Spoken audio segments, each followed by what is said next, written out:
First and foremost, shout out to the Department of Health, Voices of Injury Prevention.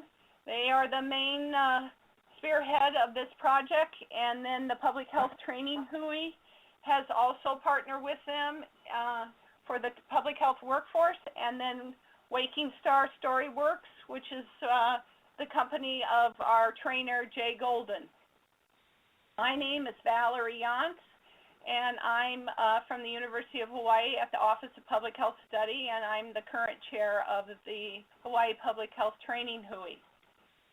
The reason we're gathered here today is to bring this three-part storytelling webinar series to allow public health workforce to gain and refine their storytelling skills.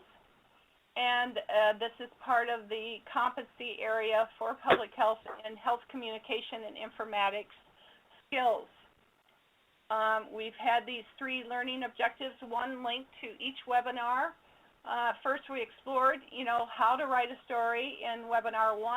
Second, we went through, Jay took us through his wonderful 7 aspects of storytelling journey curve. You're going to see some reminders about that. And then today, it's all about enhancing and refining your public health story to meet an established checklist of criteria for a well-connected story that allows you to create a meaningful message.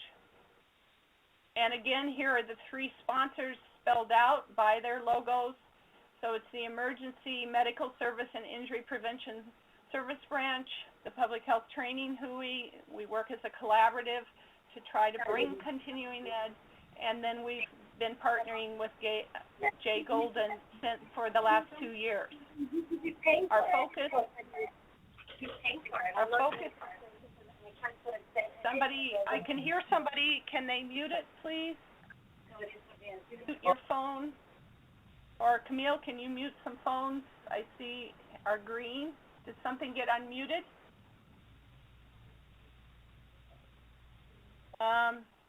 So our focus is to learn how to tell a polished and impactful public health story. You should have been sent a handbook, worksheet, and checklist. And you now, after this session, will have the opportunity to post your own stories online. And about our speaker, this is, we've been using the same slide for since the last 2 webinars. He has been doing storytelling and coaching people all over the world, especially leaders and different wonderful companies about storytelling so that they can get their critical message out. And he has been the author of the handbook that you have, and he has helped us over the last 2 years. He was here in person in October of 2014. He is happy. Anyone that would like to contact him and have him come and do in-person trainings, he loves to come to Hawaii. He would be happy to come back and do this.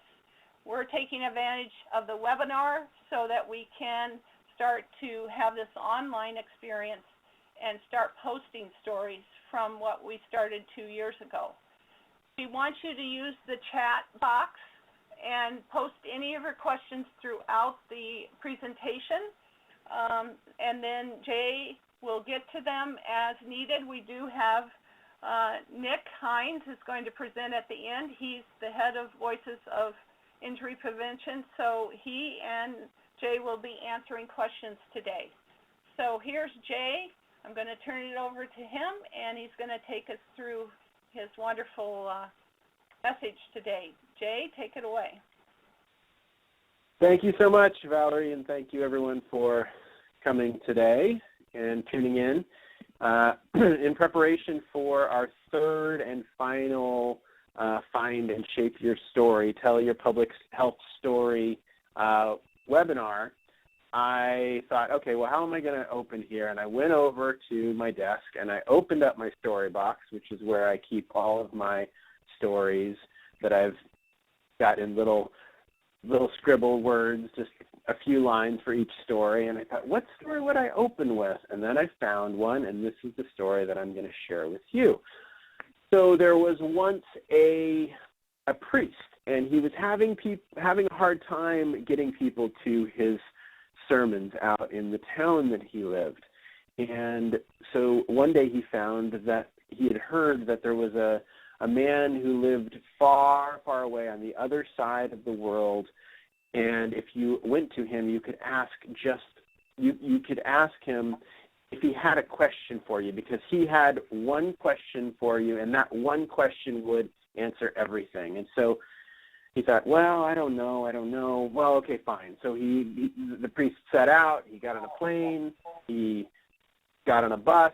He got on a bike. He walked along the cliffs and finally ended up at this cave, and he stepped in and he asked this man sitting there, said, "Excuse me, sir, I heard that you have a question that you ask that can solve anyone's problems. Please tell me, do you have a question for me?" And the man looked at him and he said, yes, I do. The question is, what do they need? What do they need? Yes, the question is, what do they need? Okay, well, thank you so much. And the priest went back, and he walked along the mountain, and he got on a bike, and then he got on a bus, and then he got on a plane, and he flew back, and he came back to his town, and he thought about this question, and he put up more posters, and in the sermons where the few people would come, he would think about the question, and he would respond to it, but nothing really seemed to change, and not many more people seemed to come, and he was still having a hard time. So a year later, he had a sabbatical, and he went back. He decided he was going to go back, and he got on the plane again, and he got on the bus again, and he got on the bike again, and he went there, and he said, "Sir, I'm sorry, I wonder if you actually have, if you gave me the right question for me. Maybe it was somebody else's question that you gave, and maybe there was some confusion because nothing's really changing. So was that the right question for me?" And the man looked at him and says, "No, that wasn't the right question." Oh, good. Oh, great. Well, will you tell me what the right question is? Yes, the right question is, what do they really need?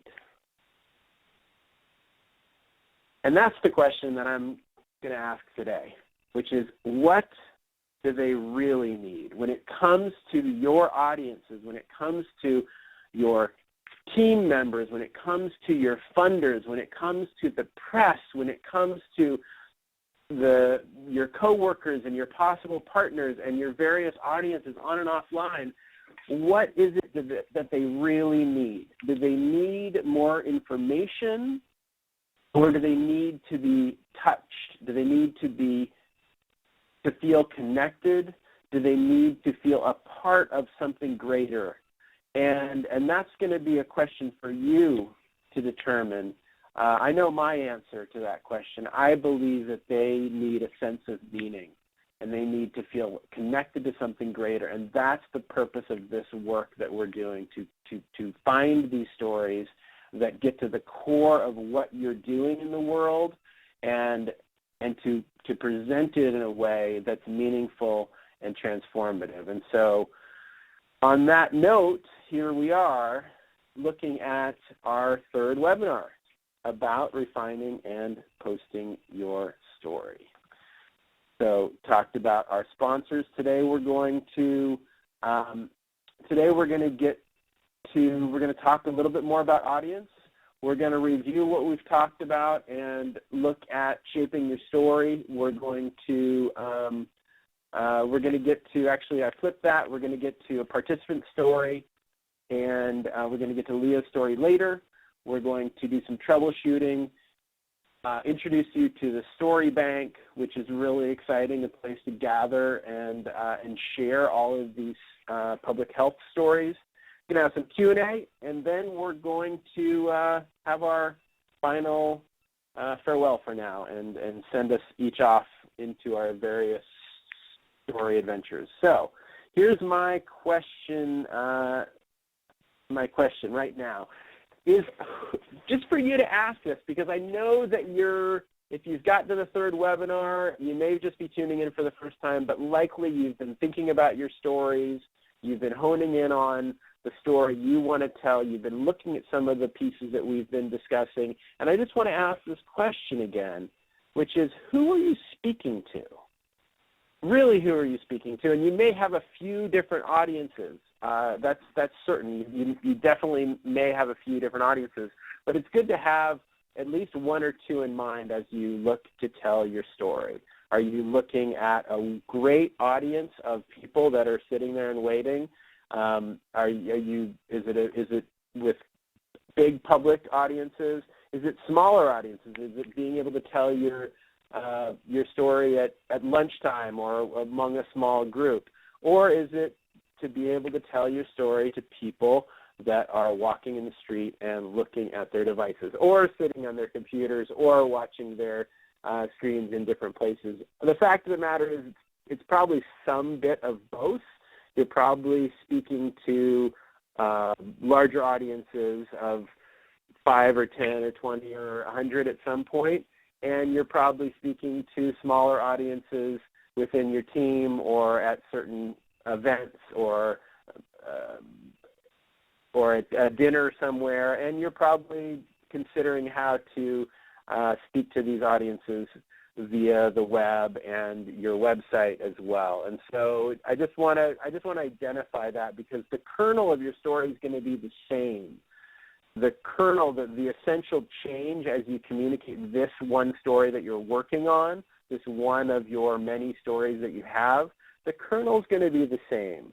But the way that you share it is going to be different. You may share a much more trimmed version when you share it in an elevator pitch, for example, if you go out and are speaking at talking to someone at a cocktail party. It may be a little bit longer when you post it on your website or when you represent it in your social media. But the essence of it is the same, and honing in on that change is essential. So that's where we come to today, is getting to that essential story and how really to shape it.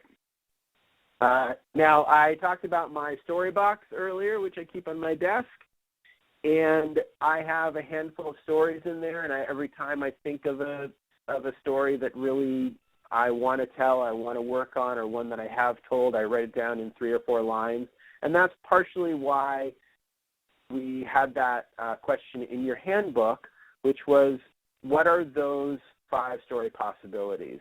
Because our lives are so full and we're interacting with so many different people that it's valuable to consider the many stories, not just the one, as we hone in on the one that we want to work with. So I hope that you had a chance to list and kind of push yourself just to list 5 story possibilities that you might be ready to tell, and just to consider those. Maybe one is from your own origins. Maybe one is from the origin of your project or of your department. Maybe one is an impact story that you haven't quite totally refined yet, but you want to workshop and you want to consider in a framework. Maybe one is a vision story that you're also just ready to tell. So here's a quote that I like. Every block of stone has a statue inside it, and it is the task of the sculptor to discover it. So when we talk about these stories, we're not talking about stories that are all set and ready for you to tell. There's something important at the center of this, something important at the center of each story that you're compelled to tell that brings out something very powerful, and that's for you to find. That's the task of you as the storyteller in this case. So a little bit of shaping review. Job number 1 is to make us care. And by make us care, it brings up this question of how do you make an audience care? How do you drop them into a challenge that feels nuanced enough, that feels subtle enough and powerful enough? How do you do that? And the way that we've talked about doing it is through the journey curve, by depicting a change, by revealing, by taking your audience to interesting places and times, and by using surprise to surprise and contrast and suspense to depict a change. And when we talk about making us care, that brings, how do you make an audience care? Part of it, the place I begin, is what do you care about? What do you most deeply care about as the storyteller? And really at the center of this, why does it matter to you? And I know that sounds like maybe it's kind of a trite question sometimes, and why does it matter? Of course we know why it matters, but if you ask that as you look at your story and you look at what you've written and you say, am I really showing why this matters and why it matters to me personally? Because you're the person who's writing the story. Now, if you're putting it on your website and it's for your organization, it may not be about you personally, but we certainly want to know why you care. Find the details. Leverage those sensory details in your story. Find the different places that you can find that you can make use of those sensory details. And of course, we'll get to the end line later. So anchor the sensory details. I want to just come back to places where sensory details can appear and why we might want to use those.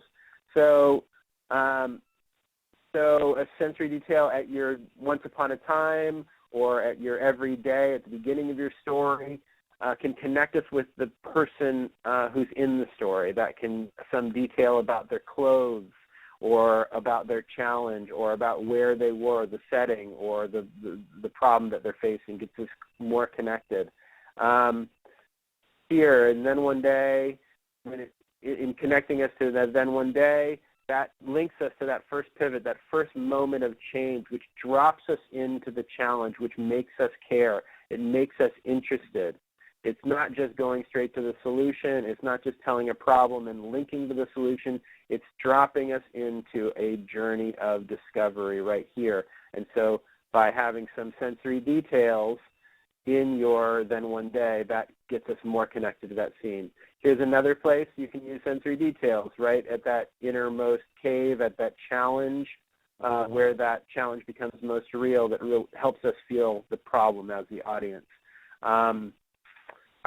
We'll come back to this because I realize without using a story it can be a little vague, but if you recall the story from the first webinar, if you recall the story of Chad, who was driving his car and by the hunters driving up in the mountains, and this puppy ran in front of his car even though he was going really, really slow, and the puppy he heard a crunch and he rode over the puppy. It's really a sad story, but it's emblematic of a frame that the then one day and the until finally. The then one day was for him, clear this, the then one day for Chad was going up to the mountains, and the until finally really was that riding over the puppy and realizing that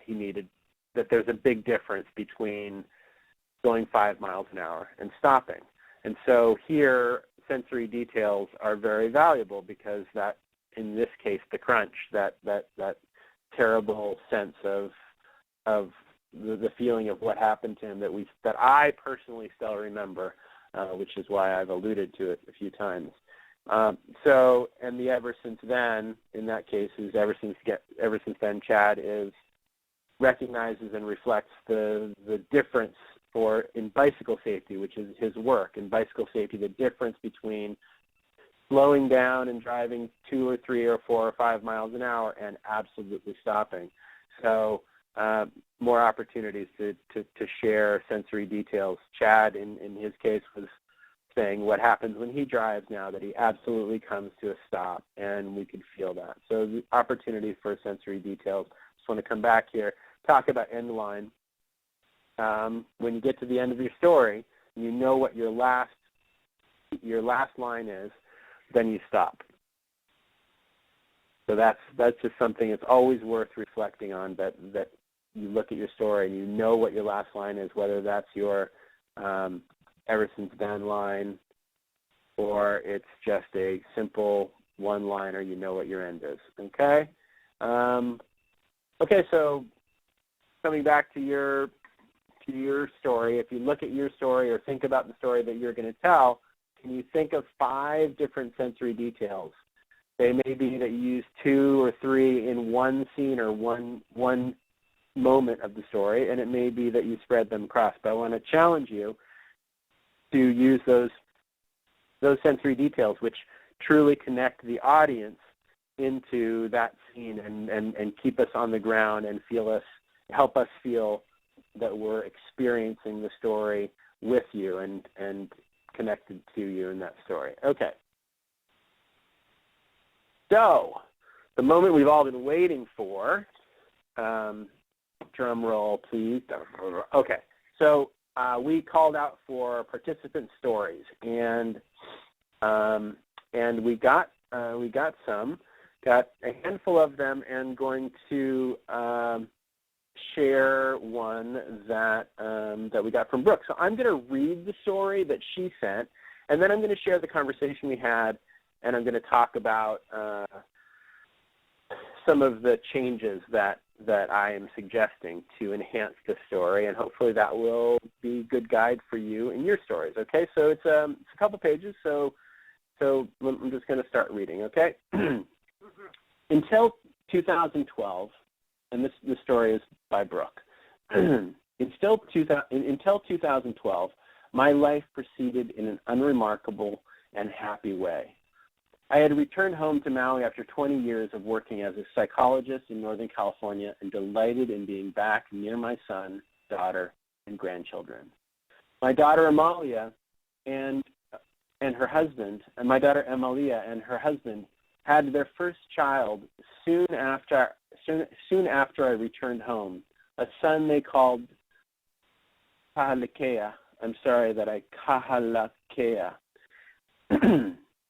Because her husband was a firefighter and worked rotating shifts, I spent much of my time helping Amalia and with Kahala, a baby whom we described as having better things to do than sleep. I accompanied her on errands and helped with housework since Amalia was tired much of the time. No surprise with such an active baby.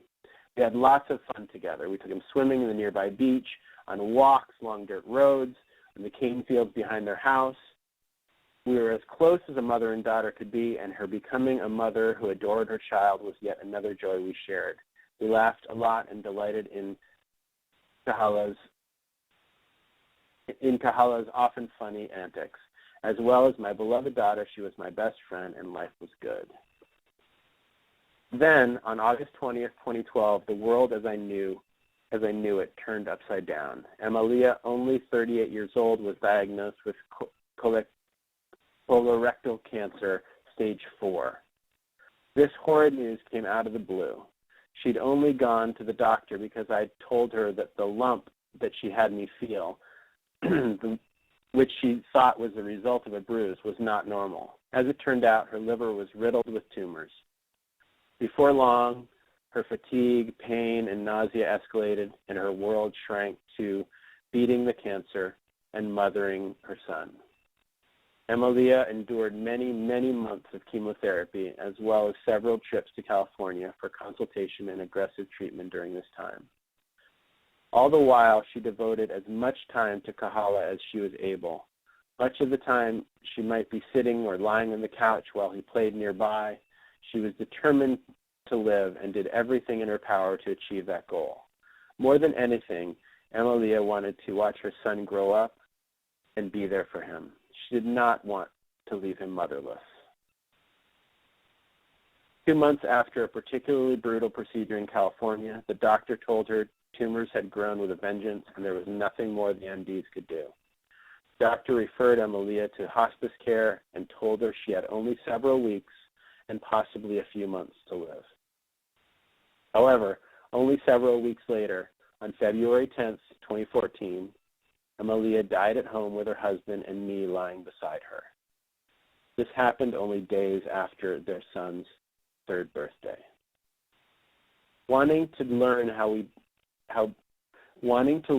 best we could care for him in the wake of losing his mother, I soon learned that the only children's bereavement services offered on Maui were by were by Queen Liliuokalani's Children's Center, a wonderful organization, but limited by its charter to only serving children of Hawaiian ancestry. Filling that need became my mission, and in 2015, I founded Emalia's Children, which I'm not going to be able to pronounce it, I'm sorry. Emalia's Children, a nonprofit program that provides peer support groups for children 3 to 18 years old and their families so they can deal through their grief, get answers for questions such as I had about my grandson, and form friendships with others who have experienced similar loss. Children and teens can participate in peer support groups as long as they wish, and all groups are free of charge. The need is huge. Based on current U.S. Census, there are 1,802 children under 18 in Maui County who have lost a parent, and this does not include sibling death. Nuki'eke o Emalia is for children and teens who have lost a parent, sibling, or other significant person in their life. Providing a safe place where grieving children can move through their grief is critically important because unprocessed grief can result in psychological, emotional, and behavioral problems in the moment or later in life. Depression, anxiety, substance abuse, sexual promiscuity, truancy, delinquency, and suicide all are problems for which depressed children and teens are at higher risk.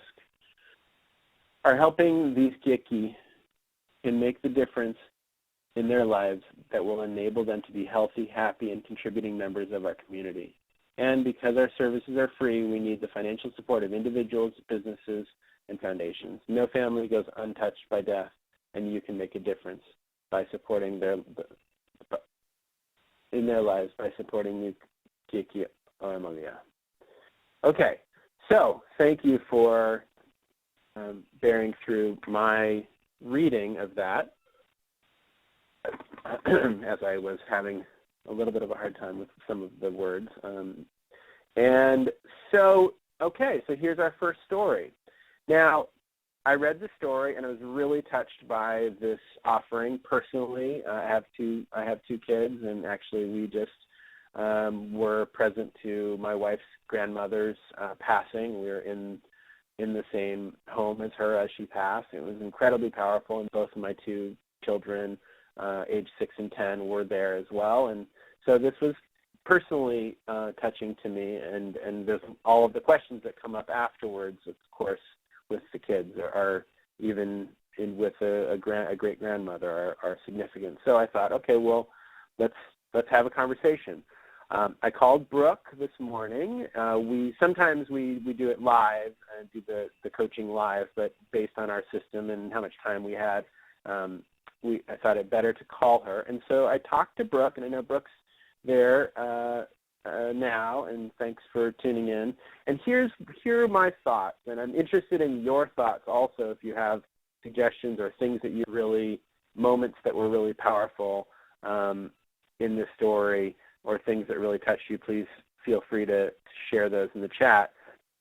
But here were my thoughts.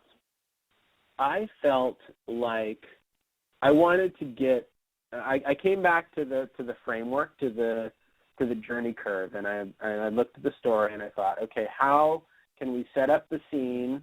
What's the most important part of the story to really get to make sure that we get to, and what feels like it's missing?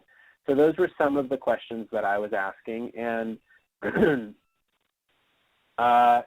always it's always a challenge to look at one's own story or a story of someone nearby and try to make suggestions. But we had a really nice conversation, and she shared a few things with me, but one of the main questions that I had that I felt was missing comes back to the thing that I talked about earlier, a few minutes ago, which is getting to that innermost cave, that until finally moment. I felt like she was offering something very powerful out of a moment of grief, but I also didn't quite feel the grief and the connection to when she looked at her grandson and thought, I want to offer something to my grandson, and not just to my grandson, but to other children that are like him.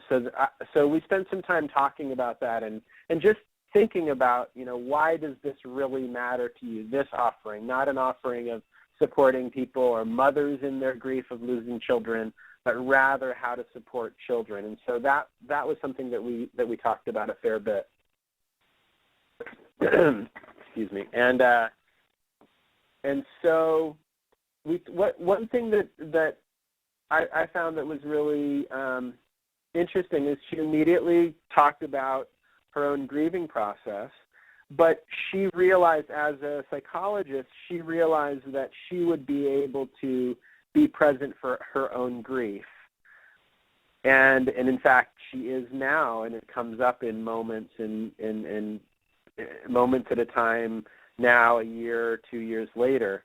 But she looked at her grandson and she thought, how, as now with her father, with the grandson's father there, but missing his mother, how will he be supported?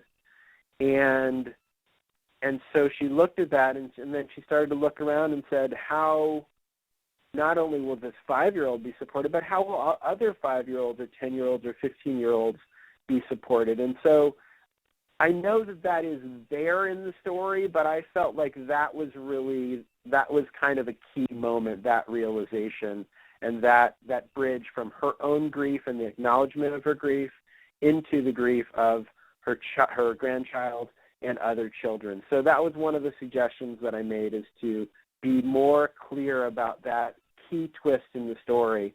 I also suggested that I think it's a little bit long.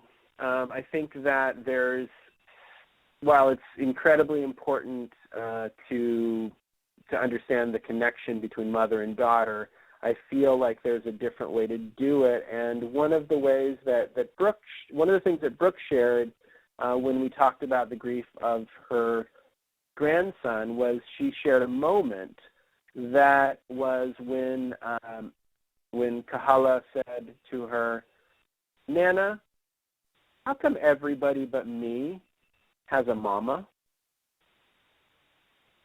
And that question in itself, they were just driving. She was picking him up from school, I believe, and it was just a simple but very poignant question that connected me personally to the actual grief of this child.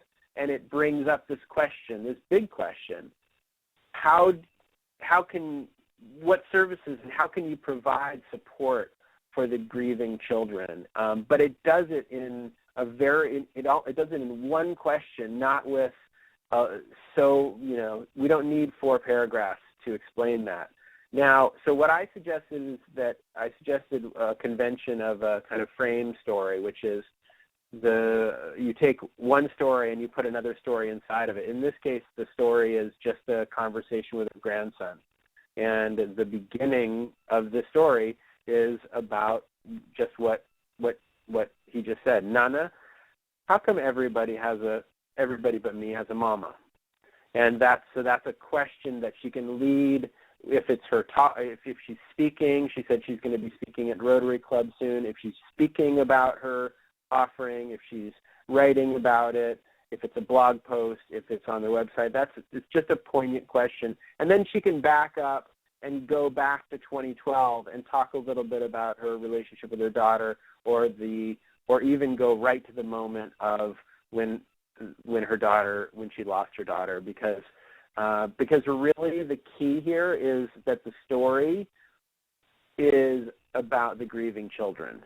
And so that's what my suggestion is, to honor the process of the dying, of losing her daughter, which is very obvious.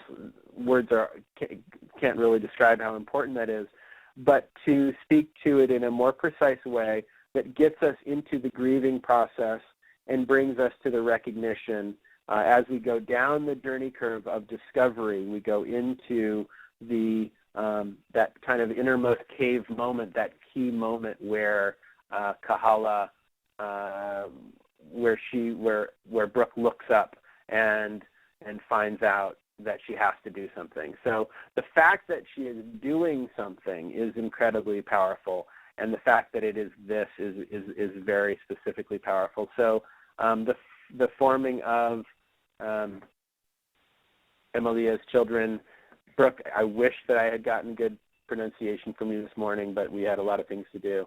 So okay, so the Brooke's journey and the journey curve. Emilia's passing is the then one day moment. That's the real turn. And then there's the discovery here and the things that happened because of that and because of that. And meaning she had to go through her mourning process.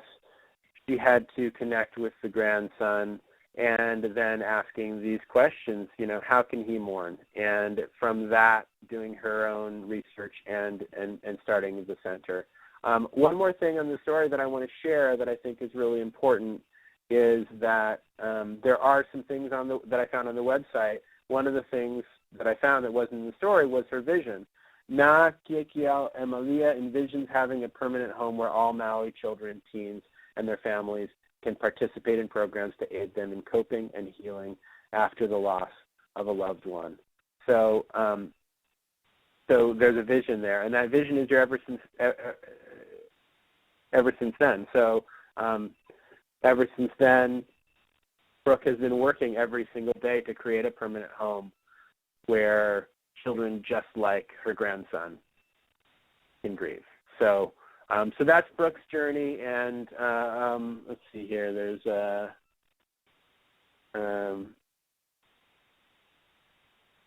so that's Brooke's journey, and I hope that was insightful and beneficial. Again, we can have these live conversations, but thank you for bearing with me in the reading of it. I want to go into some troubleshooting tips here because we got a lot to do. And thank you again, Brooke, for your time and attention, and I wish you well with your project. Troubleshooting tips. Okay, so enough explaining. Really want to invite you to consider when you're putting those facts in, where the what is, and don't confuse the what, the details of the information for the why. Coming back to Brooke's journey, the what we do, it's a great place to say what we do here. After we've established that she'd formed the organization to support these kids, then the what we do, the various things of helping the kids with their experience of grief, the various aspects of what they offer is perfect right there. But it's a short list and it's tucked in the story. It is not the story itself. So let's make sure and get our audience asking, and then what happened. So in terms of troubleshooting tips, which I have included in your handbook, think about, are you explaining too much? Are you really getting into your story? And I can't say enough to consider getting back to those prompts and back to the journey curve and really asking yourself pretty firmly, does my story tune in with is there a then one day? Is there a because of that? Is there an until finally moment where we can experience it as the audience? If no other moment you want to have that until finally moment. That is the that key twist in the story. Okay, so I love using infomercials as an example of don't skip the trial. Some people sometimes in stories want to kind of skip past the harder moments in a story and get out of the gully or the innermost cave too quickly, and you miss the richness of the story. I invite you to really to drop into why that story matters so much to you and what the trial was, and don't make it one of those kinds of circumstances where you can, like an infomercial where you tune in and it's for only $9.99 everything in the world can change. I want to just honor that real trials come from real connection and real moments, just like Brooke's moment of really looking and saying, what am I going to do to help my grandson and to help those like him? On that note, don't get stuck in the trial either. Don't get stuck in the middle of the story. Make sure that on your journey, you're dropping them into the trial, but you're also bringing them out to the other side. So the Ever Since Then really depicts that change. But you want to make sure that you have that moment of suspense, that you're feeling connected, that your audience is feeling connected to your story. Okay? So just want to talk about for a second how long is too long. So how long is too long? A mentor of mine told me that a story is too long if it seems like it's long. So that's the essence of it. If it seems like it's too long, then it probably is. So the point, it doesn't mean that you want to just skip over the point. You want to drop your audience into the journey, but make sure that each detail you share has a real value and is connected to the story. And if you can do it in a shorter way and still dropping into the sensory details, then do so. So, Valerie, we're about on time to share Leah's story. What do you think? Yep, go ahead. All right, so that's, let's hear another story now. Here we go. This is a story from Leah, who was in our workshop a year and a half ago.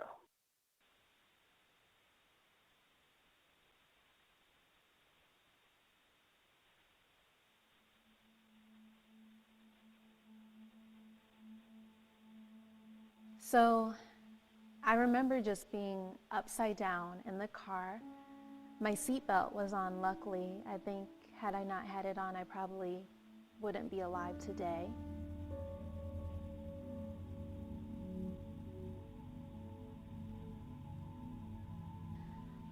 I just remember hanging upside down and looking out of the window and seeing all of the cars passing by me, and not knowing if it would be like a Hollywood film where my car would catch fire or if somebody else would crash into me. I wasn't sure what was going to happen, but I had a pretty good feeling that I wouldn't make it out of the car alive.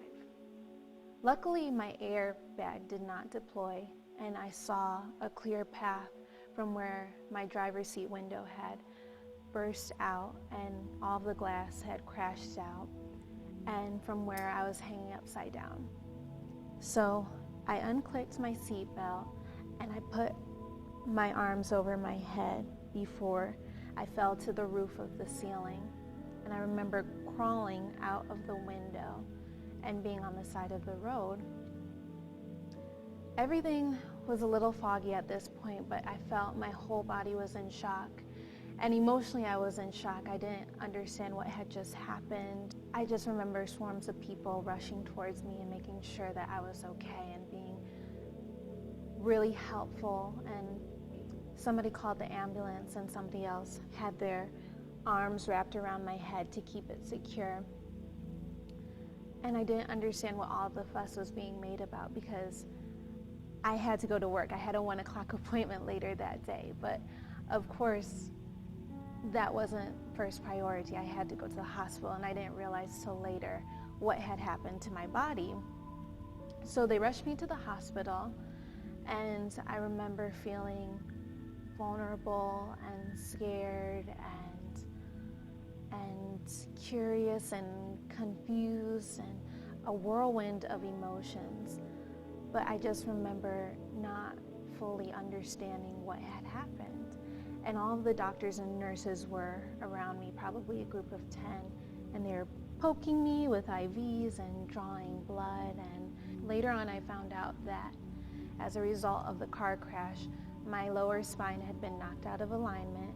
I had chondromalacia, or bruising, in my knee, and I had had a mild concussion, which caused throbbing headaches in my temple and also caused me to forget sometimes, which I was not used to. The fatigue that I felt in my body after the accident was an unusual sensation for me. I was used to being a 23, 24-year-old student in grad school, working full-time, volunteering, having a good relationship with friends and family, and even the slightest activities would exhaust me. It would cause pain in my back and in my legs and in my arms. And no one could describe that type of pain to you. It's something that you can only experience. Luckily, I had a really good medical team and really good support system of friends and family who really helped me when I was weak and vulnerable and helped me to get stronger, but I didn't quite understand the amount of time it would take to heal properly. I was presented with the decision of to either get back surgery or to live the rest of my life managing my pain with pain medication. And those were options that I didn't like. I didn't like those options at all. I felt like this would be the end for me. This would be the end of the life as I knew it, the life of being a daredevil, of trying new adventures. I felt anxious and scared to go out on the roads, to go out on the freeways, but this wasn't how I wanted to live the rest of my life. So I knew that I had to take more of an empowered standpoint from this experience so that I could share my story and tell people, look, these are the repercussions that happen when people are distracted, when they drink and drive, when they do drugs and drive. You are careless on the road. I didn't want anyone to go through what I went through. So I became a crash survivor advocate and fully committed my time and energy towards becoming an advocate for auto and highway safety. I was able to share my story through my pageant platform of being Miss Downtown Honolulu and competing for Miss Hawaii USA to allow people to see what I've done and how I've grown from this experience. I can make a difference in my story. I can inspire others to value and respect each other on the road so that we can be safe going to and from where we need to go to.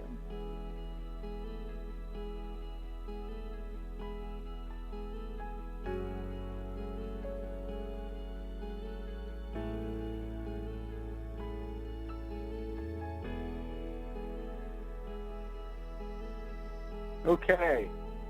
So I feel that that's a really touching story, but it's also a story that has a very distinct challenge and a very distinct solution.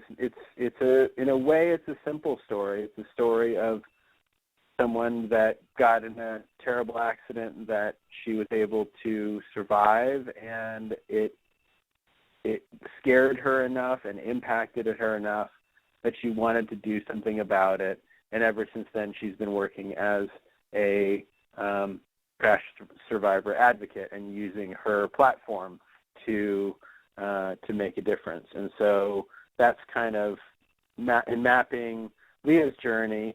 There's the accident itself, her hanging upside down. That was very poignant to me. I still think of her hanging upside down there in that car. And then what happened, getting into the hospital. Because of that is like the steps down. So the steps down into the challenge. So hospital, fatigue at slightest activity, and she realized that this isn't how she wanted to live. She needed to do something about it, and she became an advocate for auto safety. So now she uses her platform, and she works every day to make a difference. So that's, again, a way of telling that story, to bring us into this challenge, draw us through the discovery that came from the challenge, depict the change as a result, and show what's different. So appreciate that story from Leah. A little summary of that we talked about last time: find your change. Create moments. Drop us into those moments when our brains don't know the difference between a told story and an experience that we've had in our real lives. So as you anchor into those moments, you are helping others around you be connected and feel a part of those moments as if they were there themselves. And if you drop them in with sensory detail and you harness suspense, dropping them further in, connecting them further in, making them want to learn more, then there's more opportunity for them to retain the information. So really address the problem, but don't get stuck in it, of course. Address that problem, drop them into the problem, but don't get stuck in it. Navigate time and space, zoom across time, bring us into a moment, bring us out of that moment. Feel free to scan a year or two, just like Brooke's story, scanning from her daughter's passing into the moment that she looked at her son and said, what am I going to do? And to now, those are scanning, moving across time. Maybe 3 minutes in your story that you'll anchor in. Maybe 2 minutes that you'll anchor in. Make sure you get those pivots. Make sure you really know, if anything else, that those changes in your story. Your then one day. That then one day brings us, as Joseph Campbell says, it brings us from the ordinary world into this new world of adventure. So that's a very key moment, the then one day pivot. The until finally drops us out of the trial and begins a new journey into today. So really, I would invite you to, I know it's a lot to handle all at once, and I also know that you're very familiar with what a good story is. Each of you is very familiar with what a good story is, and this is just an opportunity to take that next step and make your stories better. And when you do, you evoke empathy, cultivate connection, and share your most essential ideas in a way that will last until tomorrow, when so much of the information flying around and so much of the data will be written down somewhere, typed up somewhere, but never remembered. So the empathy and the connection that comes from your powerfully told story, just like the ones that have been told in our course from Chad and from Michael and from Brooke and from Leah, all of those stories I feel have evoked that empathy and have become very memorable. So coming back to your story checklist in the handbook, we really worked hard on the story checklist to make sure that you will have a resource that will help you as you continue to develop your story. So just tune back in, not just because we worked hard on it, that wouldn't be a reason, but tune back into that checklist. Did you find a problem that you want to address? Do you know your target audience? It's on page 20 of your handbook. Do you know your message? Do you really feel like you know the message you want them to land with at the end? Did you include your sensory details? Do you know your end line? Did you workshop your 5 key stories and choose the best one? Did you use the journey curve? And did you use those different elements? So check in with your checklist, and you're on your way. I hope that this process has been potent and valuable. I appreciate those of you that have, everyone that's stuck with us here, and I really hope that as you're walking out in your lives, you're hearing stories differently, you're asking yourself questions, that was interesting. They really dropped us into the sensory experience there. Wow, I really remember that moment from when that person shared that story. Wow, their vision seems to be more alive for me because it was grounded in time and space. Some of these questions I believe will help you not just today, not just in workshopping and creating your story and putting it into this really valuable story bank, but most importantly in your lives and in your leadership and in your career. So thank you for your time on that. And before we get to talking about the the story bank and how it works. I'd love to hear if you have any questions. I noticed that in the chat room I saw that there was a comment about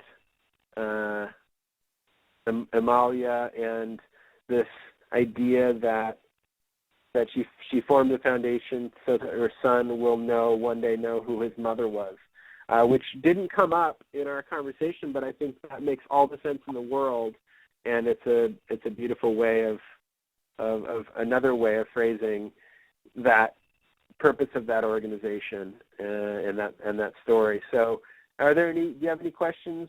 Our co-presenters, anything that popped up today that you'd like to talk about?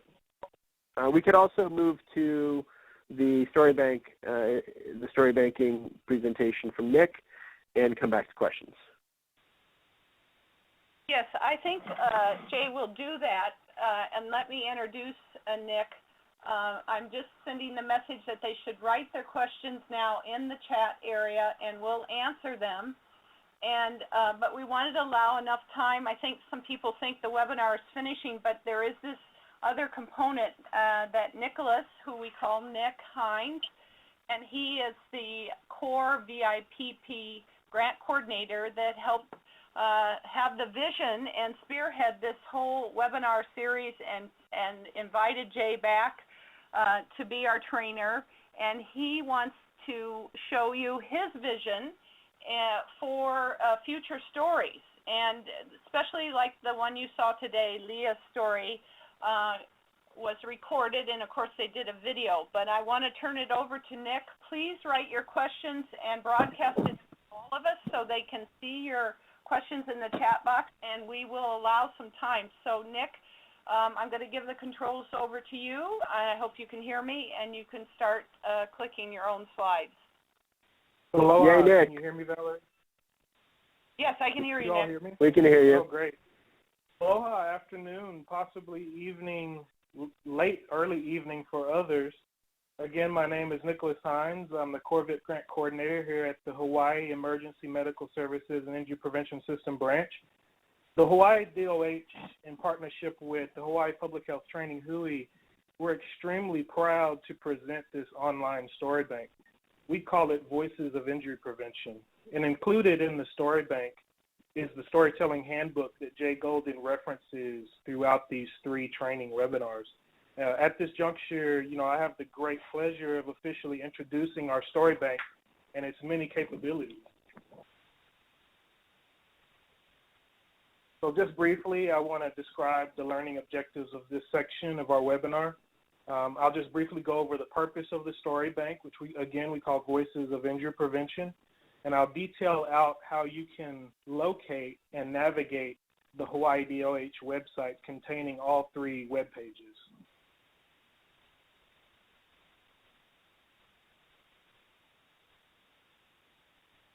So understanding the purpose of the story bank really requires an explanation into our vision for this project. When it comes to injury prevention or any area in public health, we all carry a story that helps create profound connections, transform and inspire missions. Essentially, the Voices of Injury Prevention aims to optimize the impact of your story so that it may elevate the visibility of injury prevention issues here in Hawaii. Through this story bank, you should be able to enjoy the stories that are submitted, enhance the story bank by contributing your own stories, and perhaps even share with us how you use these stories to move your personal or professional mission forward. So how do you locate the story bank? Well, there are 2 options. For attendees of this webinar, it's fairly simple. The direct link is located at the bottom of your handbook of the cover page. If it's not working, just type it into your web browser, but I think it programmed it correctly. The second option is just Google Voices of Injury Prevention, and you should see it listed on the first page. Luckily for us, the Hawaii Department of Health website ranks fairly well on Google, so you should see by the red arrow that you can click on step 1 it will lead you to another web page where Voices of Injury Prevention will be listed, and then you can click on step 2 and arrive at the injury prevention story bank. Here, we've coded it in the particular options. We have 3 links. What you're seeing is that the first link that you're located on is colored in gray, and every link that you're not looking at is still blue. So whenever you want to view a particular page, just know that that page that you're viewing is grayed out. The story bank contains 2 main components: the ability to view and read recorded stories. You may also download and save the written PDF versions to your desktop and share it with, or however you'd like to, with your friends, colleagues, or professional entities. When you submit your story, it is going to be posted in this manner, either in written form or video form. Currently, we're only accepting written stories at the moment.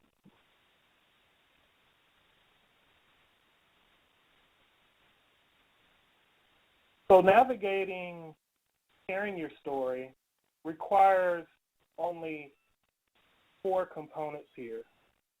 The first thing that all of you are familiar with that's been provided in the 3 webinars is the Storytelling Handbook. It's in PDF, but we've also enabled you to access the worksheet separately. So we know that many of you, if you complete the entire handbook, you may not want to submit that to us, so you can submit just the worksheet once your story is completed. The remaining 2 components is the safe messaging checklist at the bottom of that same page, which is share your story. The safe messaging checklist basically helps storytellers become mindful of safe alternatives to terms or phrases that describe a suicide-related story. So if you're planning to submit a suicide-related story, we encourage you to please check the development of your story's language to avoid and ways to enhance your story using the listed alternatives. I would like to take this opportunity to thank the Prevent Suicide Hawaii Task Force for their guidance on this checklist. The final component is the upload system, and just as how it appears, it allows you to conveniently submit your story to the bank online to us, and we collect contact information so that we can reach you later on.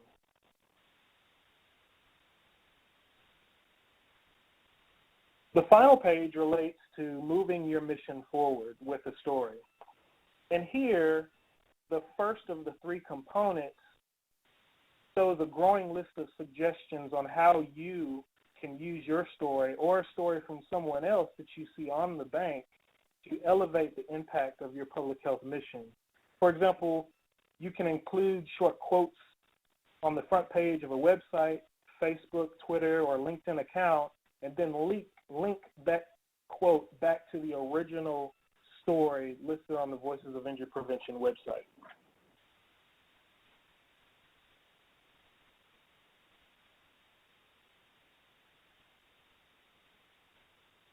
As we navigate to the bottom of the page, you see component 2, choosing a story for sharing. Here is where you choose a story that you would like to source back to the story bank. For example, the screenshot showing Kurt Lager, you see here is this nifty arrow. It shows a 1 for Chad and a 2 for Kurt. So every time that you want to reference a story, at the bottom of this web page, you'll correspond that story with the number listed here. And also, see within the website address, the numbering of that story is also listed. The story can be downloaded, as you see here, in PDF form and saved to your desktop.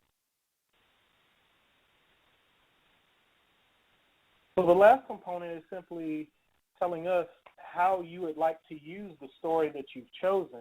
And again, whatever story you choose that's listed in our database will have a corresponding number, and you will just put that number here. So story 2 relates to Kurt Lager, the one that we saw earlier. So just to briefly summarize, the components of the story bank on the main page is viewing the online recorded stories, reading the written stories in PDF. On page Share Your Story, you can download the storytelling handbook and the smaller worksheet, which we've taken out of the handbook. Safe messaging checklist is available, and a method for you to upload the handbook or the worksheet directly and submit it to us online. The final web page is explaining how you can move your mission forward. It gives suggestions. You can choose the story that you would like to use to promote, and you submit that through the feedback form at the bottom of the page. With that said, I give the call back to Valerie. Oh, thanks, Nick. I just am seeing your slides this morning, and now that you took us through them, I really have a better understanding of this fabulous online place that you've created. Both Jay and Nick, you should see that I've personally typed some questions while you were both talking that I feel that myself and others might want to know, but I want to alert the attendees that we have this poll. So what I'd like to do is do poll number 1. I don't know how it got it, number 2 got there, but we'll do poll question number 2 as 1. And then Nick, I'm going to have you try to tease out or answer question 1. We'll stay with Nick if that's all right, Jay, and then we'll come back to your question. I just want to break up these polls. So will you please click on the radio dial attendees? This is your chance. You should be seeing a slide, and you can pick one of these answers and submit. Would you please? There's about 40 of you. If you're doing other stuff, please stop. There's 40 of you on the call, and I only have 15 response. Come on, you can do better than this. Everybody stop for a minute, go to the question. The question is, name one type of story that can be used for telling your public health story. This was mainly from webinar 2, but Jay did mention it again today. I think you can figure it out. We have 17. I'd love to get over 20 responses on this. Keep going. Oh, good. The numbers are coming up. Okay, I got everybody's attention. You're going to be asked to answer 3 more questions, but they're going to answer questions in between. We're at 22. Can we get to 25? 3 more people. Will you please poll in, and I'll stop after that. Anybody else going to answer the poll? Okay, thank you. Here we go. Oh, I don't know. Can you see the results? Yep. I don't think I clicked it soon enough. Sorry. So I'll show you the results of the next one. So Jay, will you answer Nick, will you answer your question? Here is another poll question. Will you please answer this poll while Nick is answering question number 1. Can you find it for yourself, Nick? What happened? What might happen? Shall I read it for you, Nick, or do you see it? Do you want to read it? What might happen if any of us have a story and post it, are looking for first-round stories that eventually can be recorded in video. How you decide if we'll record it in video. So at the moment, we've not taken the opportunity to record any more videos, any more stories in video format. We're only accepting stories in written format because one of the reasons why we created the story bank is that it's sustainable. To continue to record videos requires substantial funding. So we may periodically record stories on video, but not consistently. Okay, and I'm going to close the poll for this question. Anybody want to answer this last question on the poll? That was a great answer for you, Nick. Select the best. What? No, so describes the essential change in the story. So this is what Jay really emphasized today, and I'm going to display the results now, closing the results. You should be able to see the graph. Until finally gets 88.9%, Jay. The message got across. Woohoo! Woohoo! Okay, now I'm setting up the next question, which is poll question number 4. Name one element that would be found on a storytelling checklist, which is something he just ended with. Please, participants, click the right radio dial. And Nick, would you answer question number 2 that I had for you while the answers come in to the poll? Thank you. Let's see here. What are the key areas of injury prevention that you and your branch work with besides road safety and suicide prevention? Well, I can tell you that our branch focuses on, I'll actually list all of them for the group here, for attendees. We work on traffic safety, preventing adult falls among older adults. We work on drowning, spinal cord injury prevention, suicide prevention, prescription drug overdose prevention, violence and abuse, intimate partner violence, for example. We're emerging in child neglect and abuse. We're emerging in, let's see, our branch is continually growing as far as the focus areas. That covers it at this point. Great. Okay, I'm going to close the poll, and now we're going to see the answers. And 100%! Oh, my God, this is a home run for this question.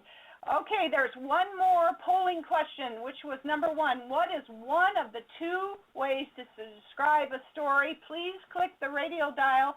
And now it's Jay's turn to answer a question. Will you read it for us, Jay? And people keep putting your answer in for your screen while Jay answers his question. Yeah, so the question is, the change element that you reviewed, should that be in every story or mostly used for public health stories? I guess I'm trying to see if you distinguish between personal life stories and professional stories. Yes, the change elements are definitely relevant for both. The stories, of course, may be told differently, such as we talked about Brooke's story earlier, and that Brooke story is a very personal story, but from the until finally moment where she set out and created the organization until the ever since then moment, which is the vision that she is striving for, that part was very professional. But the beginning, like many origin stories are, the beginning was very personal. So the framework does fit for, this change framework does fit for both personal and professional stories. It just sometimes matters where exactly you are anchoring in the moment and how you're reflecting on the main character of the story, whether it's you yourself, someone near you, or even someone that you have heard about, an impact story that shows the power of your organization by showing that own person's change and how they were impacted by what you offer. I hope that's helpful. Oh, very. And I appreciate you pointing out how personal Brooke's story was, and I appreciate Brooke sharing because that was a great answer. Thank you for that. And I'm going to close the poll, and we're going to see the results. A journey, 95%. And that certainly is one way to tell it. A journey is the answer we were looking for, but he has talked about, yes. So I see there is another question, and I am going to move to, somebody's moving the slides. I'm trying to move the slides. Okay, so I am moving to, if some of you, when you leave, an automatic evaluation form will pop up, and we really need you to take this form. We did not charge you for this webinar series, but our funders and future funding depend on the feedback from you. And the bottom line is not accurate. So, but there is another question, and it looks like from Renee, it looks like it's more for you, Nick. Do you see it in the question box? And are you going to take that while people? I'll take it. Okay. Are you not accepting video stories because of the size? No, not at all. We're not accepting video stories because it requires substantial funding, and we don't have the funding to record stories at the moment. What we are doing are accepting the written versions. When you do submit your written story, when we have the capability of recording those in the future, you will be contacted and asked if you would like to record it on video, if that option comes available. Have you considered hosting them on Vimeo or YouTube and linking them? Absolutely. What we've done is we've recorded the stories that we currently have, uploaded them to YouTube, and embedded them into our DOH website.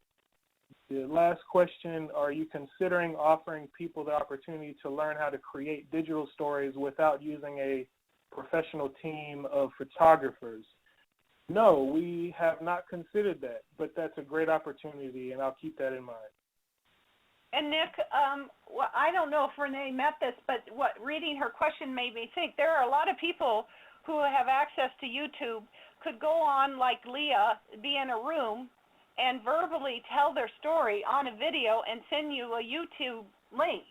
And they would have told their story verbally and not written it down. I wonder about that option. Would you consider receiving a YouTube story? We will. We have certain control measures here at the Department of Health. And as you all know, going through the philosophy of storytelling that Jay Golden so eloquently took you through, it requires a lot of finessing and rewriting. So whenever you submit your story to us, we want it to be in the most convenient form to engage in a lot of edits. So when you record your story on video and submit it to us, at the moment it can create a substantial amount of effort to have to re-record that. So at the moment, what we are requiring is that you write your story and submit it to us that way. And when we have the opportunity to receive recorded stories, we'll do so. Okay. And I see there's another question for you, Jay, coming from Nick's colleague, Therese Argyle. You want to take it, Jay? Sure. Hi, Therese. Thank you. So ways to encourage participants to continue to practice storytelling. This is a practice. It is not a perfect. The objective in finding a story and shaping it and telling it is to continue to develop it and find how you can tell the stories in different ways. So for me, the practice is to continue to, when you hear a story, think about how it might fit on the journey curve. Listen for the then one day. I find every single day now I hear a then one day from somebody, and my ears always perk up. Listen for that until finally. Consider where the change is. So my hope for you is not just that you will work on this one story, but that you will refine it and you will develop your own skills and enhance your own strengths in finding and shaping that handful of stories that deliver your most key insights and your most key lessons.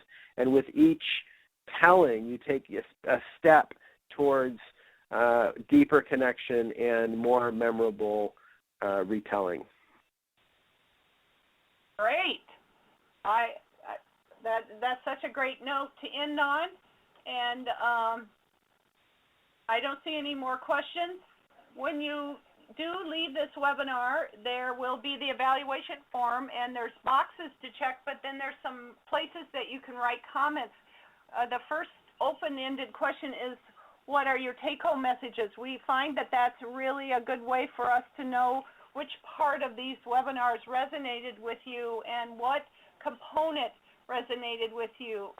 So be sure you write something in that open-ended question, what is your take-home message when you do it?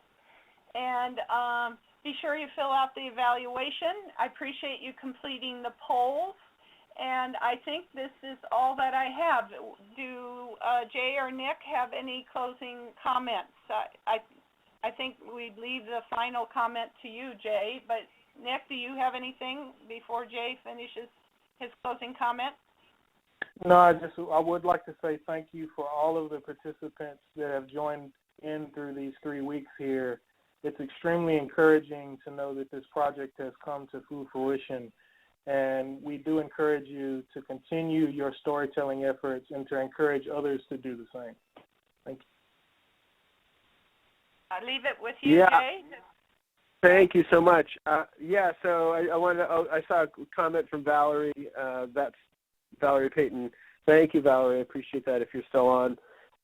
This has been actually quite a journey to develop the handbook and to develop these webinars, and it's been really a pleasure working with the HUI and the DPH team. I feel like we've done some really good work together, and hopefully it's work that will be lasting and draw out stories and help to catalyze more storytelling in the years to come. That's my hope, and I'm just really grateful and have enjoyed the process immensely. And thanks everybody for your time, and please take that extra step to workshop that story because the world needs it. Okay. So I think we're going to stop the meeting now, and will you please take time to fill out the questionnaire. So Camille, I'm turning it over to you to stop the recording and then stop the meeting, please. Thank you, everybody. So long.